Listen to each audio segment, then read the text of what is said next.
Takto vyzerá príprava na experiment.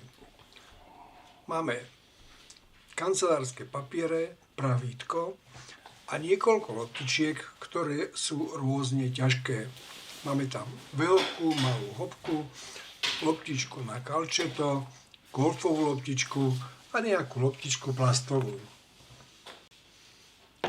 Tak si trochu na stole upraceme a pripravíme si experiment na jeho úvodnú časť. Papier zo stola dáme preč a máme na stole pravítko, ktoré je zhruba 2/3 položené na stole a 1/3 mimo stola. Naozaj to je obyčajné plastové pravítko. Pokiaľ na koniec pravítka, ktoré je mimo stola, necháme voľne padať pomerne ľahkú loptičku, tak pravítko sa neprevráti, loptička sa od pravítka odrazí.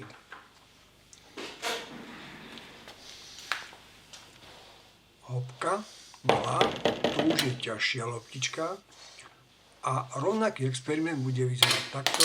Pravítko sa prevrátilo a padlo na zem. Takže v experimente pokračujeme. Opäť si položíme pravítko na stôl, tak aby zhruba 2/3 boli na stole a 1/3 mimo stola. A teraz použijeme loptičku na kalčeto a pozrieme sa, pravítko sa opäť zo stola prevrátilo, padlo na zem, loptička ho pri tom údere pretočila.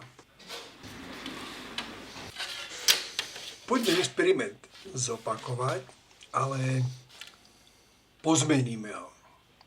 Pravítko dáme opäť na stôl a časť pravítka, ktorá je na stole, prikryjeme pomocou 2 kancelárskych papierov. Papiere sú veľmi ľahké, zasadiť sa na prvý pohľad takmer nič nezmenilo. Loptička pingpongová, pravítko neprevráti, to sme videli aj v úvode tohto videa.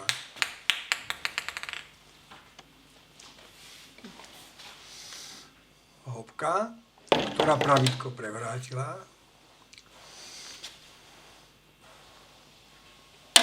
sa od pravítka odrazí ako od pružného telesa a neprevráti ho loptička na kalčeto, ktorá taktiež predtým pravítko prevrátila,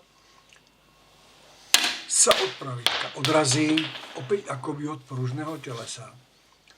No a ďalšie lopty, ktoré použijeme, sú zásadne ťažšie. Veľká hopka. Mohla by pravítko prevrátiť?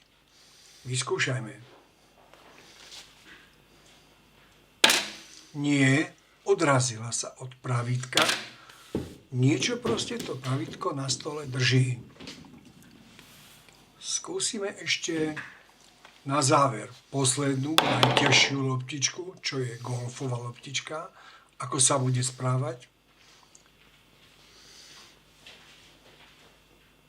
A aj golfová loptička sa od pravítka odrazila. No nie je to úžasné? Verím, že vysvetliť si tento experiment nebude pre vás až také náročné, ale vyskúšajte si ho.